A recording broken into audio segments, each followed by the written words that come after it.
Bonjour tout le monde, alors aujourd'hui on se retrouve avec une nouvelle vidéo dans laquelle je tiens à faire deux rappels sur des sujets que selon moi il faut toujours se souvenir lorsqu'on a des animaux de compagnie.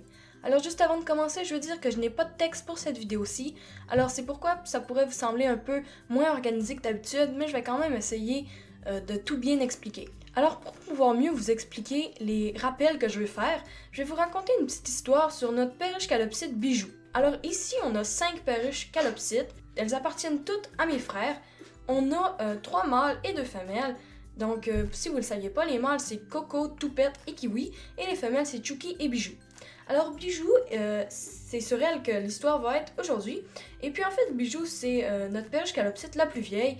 Elle a environ 15 ans. Bijou est quand même encore en très bonne santé, mais elle montre quelques signes de vieillesse. Par exemple, elle marche un peu bizarrement, même si elle a toujours fait ça. Genre, Bijou, elle marche d'une manière un peu étrange. Mais aussi, on peut le voir qu'elle est un peu plus vieille parce que c'est pas la plus active et tout ça.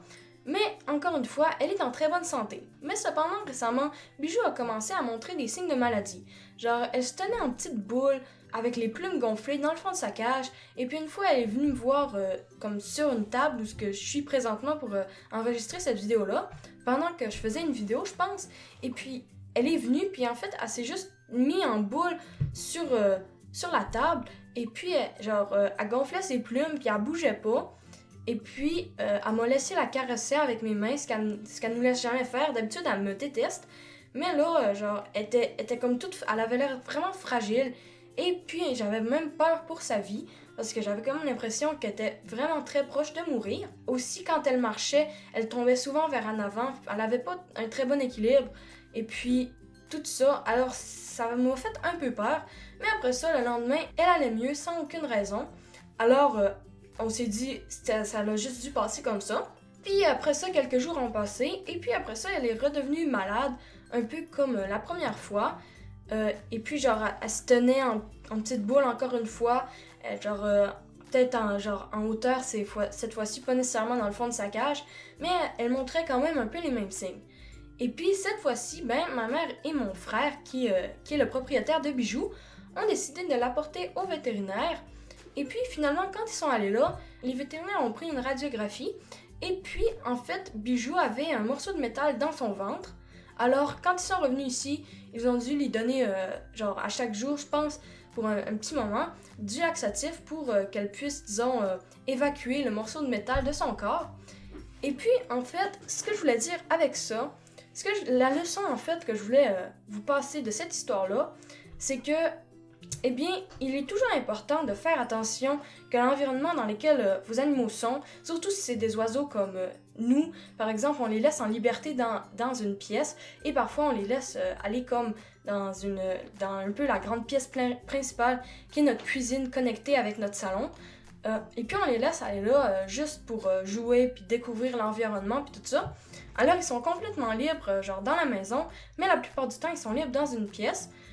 Et puis quand même, c'est important de faire attention qu'il n'y a rien qui puisse être dangereux pour vos animaux dans les pièces où ils sont, même dans leur cage.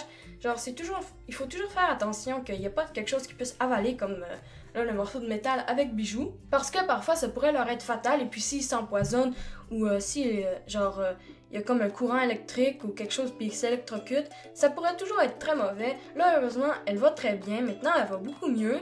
Et puis, je sais pas si ça aurait pu être fatal, mais peut-être qu'elle aurait pu en mourir. Je le sais pas trop.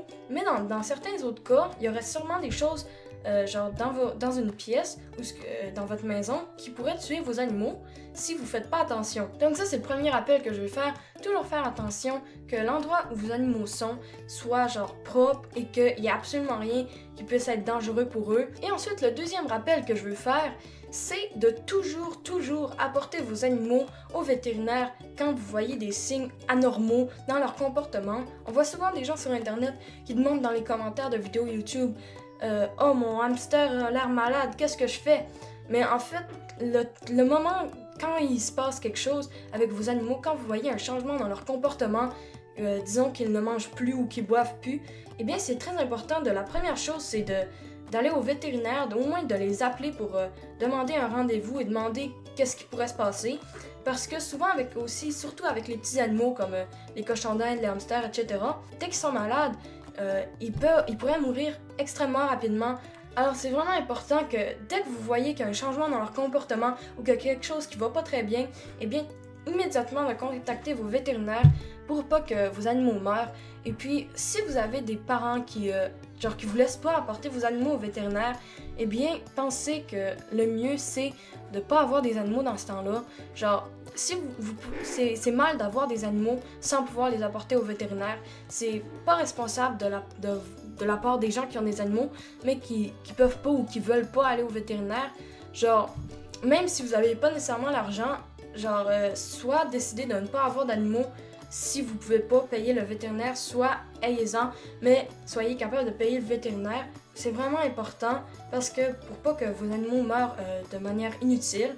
Encore une fois, Bijou dans ce cas-ci, peut-être qu'elle ne serait pas morte, mais dans d'autres cas, elle aurait pu être empoisonnée et puis mourir, quelque chose dans le genre, on sait pas, elle aurait pu avoir une maladie où elle serait morte. Alors s'il vous plaît, si vous voyez que votre animal est malade, ne demandez pas de l'aide en ligne, mais plutôt contactez immédiatement votre vétérinaire, ça pourrait lui sauver la vie. Alors c'est pas mal tout ce que j'avais à dire, merci d'avoir regardé cette vidéo jusqu'à la fin et on se retrouve très bientôt dans une nouvelle vidéo, bye!